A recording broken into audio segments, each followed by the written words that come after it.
A ride on a bike. The idea of a self-operating system, SOS, seems very conceptual, so let's take an example. Einstein once said, "Life is like riding a bicycle. To keep your balance, you must keep moving." And riding a bike is a nice metaphor, like Gerard Endenburg often describes in his books for the SOS. To show that Google also knows that balance is hard, here is a video on it.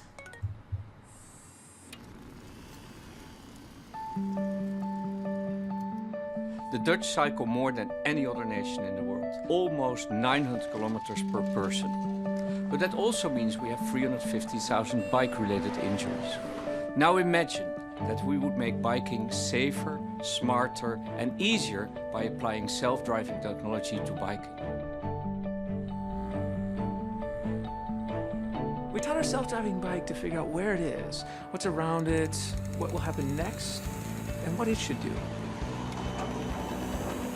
We leaned on Google's expertise in self-driving cars, but we had to adapt the technology to work on a bike.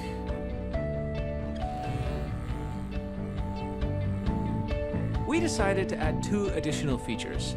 First, you can request the bike to pick you up wherever you are, and we developed a comfort mode, adjusting the pedals to a perfect resting position. I think the self-riding bike could really give a boost to the economy because people could also work on their bicycle. You work in your office, you work in your home, you work in your car. You could even work on your bike. I have so much more time. My kids love it.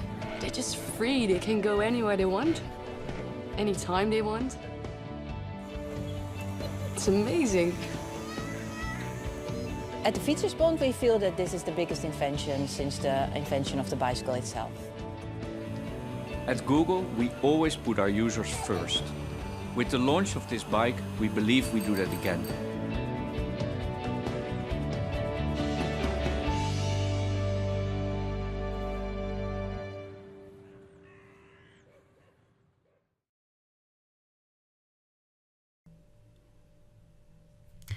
That is fake, of course, but maybe you want to take a ride on your bike. You are at A and want to go to B. You want to lead yourself to B. You step onto your bike and start biking, or operate the bike. Now imagine that the steer was locked. Would you arrive at B?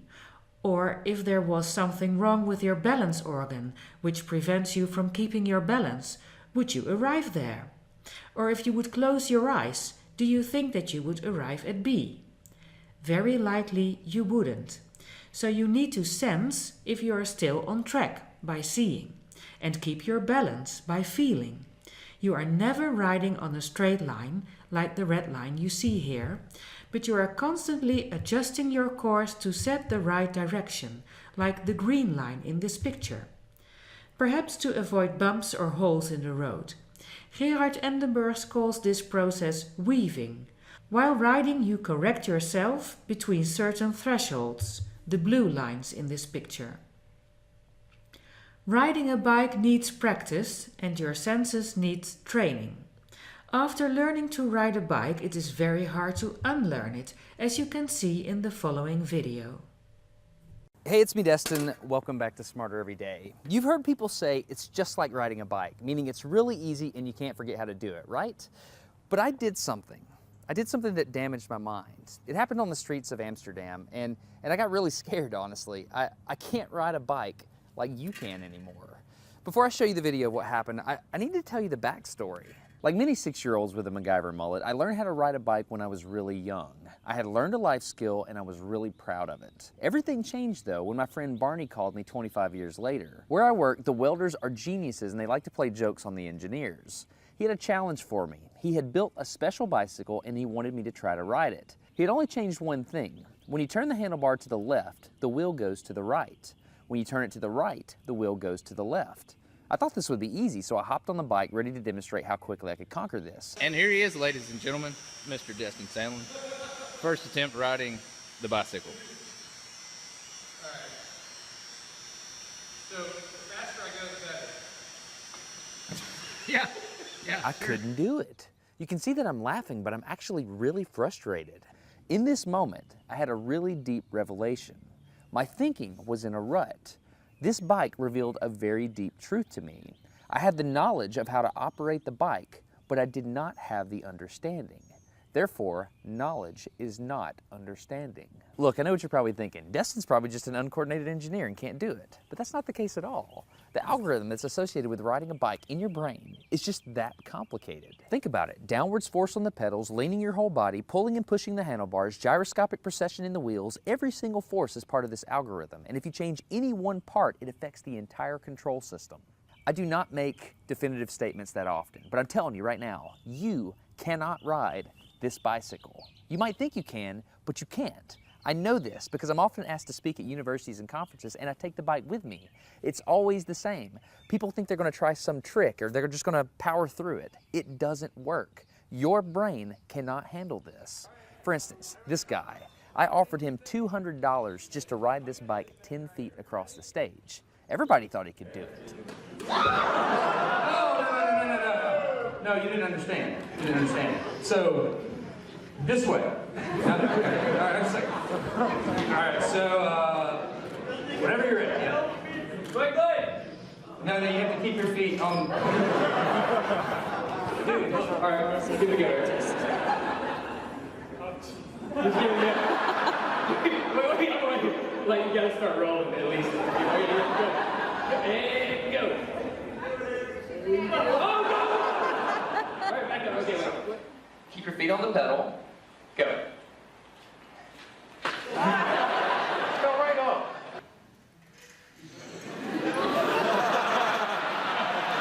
Just keep your feet on the pedals.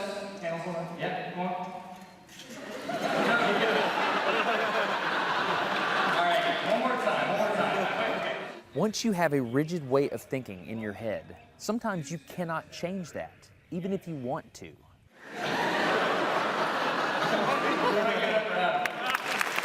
So here's what I did. It was a personal challenge. I stayed out here in this driveway and I practiced about 5 minutes every day. My neighbors made fun of me. I had many wrecks, but after 8 months, this happened.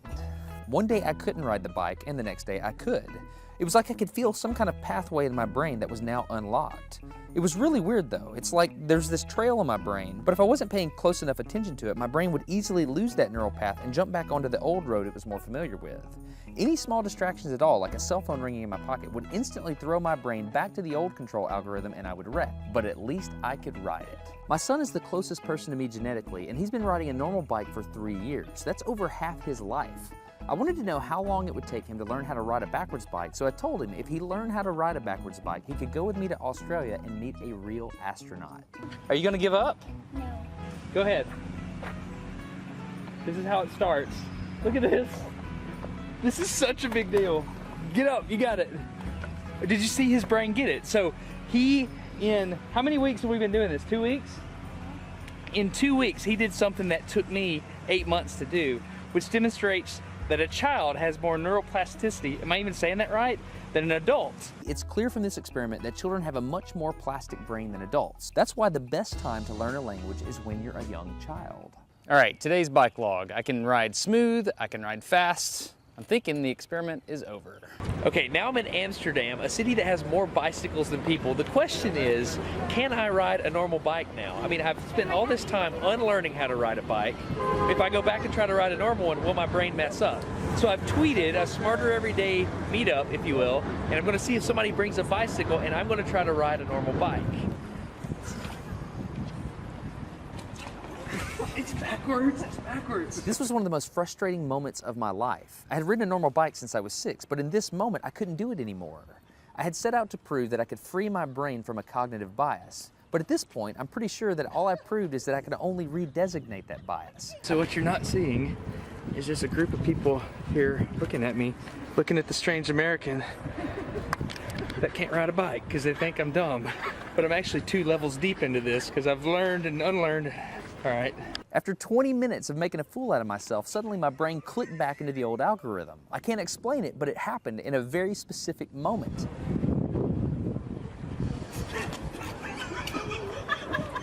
I got it. I'm back. Oh, it clicked. Hold it, it clicked. I got it. Okay, there it is. There was the moment. Okay, I can ride a bike. I tried to explain this to the people around me, and they just didn't get it. They thought I was faking the previous 20 minutes, and I couldn't get anybody to believe me. That looked like I faked that, didn't it? Yeah. Just a face. You think I'm faking. You don't believe me. It looks so weird. You were like, la la la, and it's full. You think I'm lying, don't you? I'm not lying. I felt like the only person on the planet who had ever unlearned how to ride a bike, and I couldn't articulate it to anyone because everybody just knew that you can't forget how to ride a bike. So I learned 3 things from this experiment. I learned that welders are often smarter than engineers. I learned that knowledge does not equal understanding. And I learned that truth is truth, no matter what I think about it. So be very careful how you interpret things because you're looking at the world with a bias, whether you think you are or not. I'm Destin. You're getting smarter every day. Have a good one. We'll get back to learning later. Back to the normal way of riding a bike. The main point here is that you need to set a direction, operate the bike and sense while riding to correct your course. A couple of things kept coming up in my mind while understanding this metaphor. First, who sets the direction? Or what causes you to lead yourself to be? This raises the question of who is setting goals and what motivates you of getting there. We will get back to these 2 questions later in this series. Second, who sets the thresholds? In this example, the blue lines. This second question is apparently quite easy to answer. It is yourself. Keeping within your own thresholds is usually called self-discipline. For example, keeping your weight. In the next level of the spheres, of being with others, it gets more complicated because you must decide with others what the common direction is and what the common thresholds are. And third, what makes you sense and decide that a certain threshold gets exceeded? And is this good or bad? Let's get back to the first question. What causes yourself to lead to be? These days, things are very hard to predict because life changes very fast. Things don't work out the way you expected, or you get opportunities that you never expected. In the same metaphor of riding your bike, you may decide along the way that B is not your destiny, and you shift to C, D, E and arrive at F. If you accept this and anticipate it, you could say that your mindset is agile. If you want to stick to your original destination B, you will sense the frustration of not getting there. We are terrible at predicting the future. Instead, it's better to enjoy the ride, the green line again, and learn along the way. This also means that your thresholds, which you set for yourself, the blue lines, change along the way.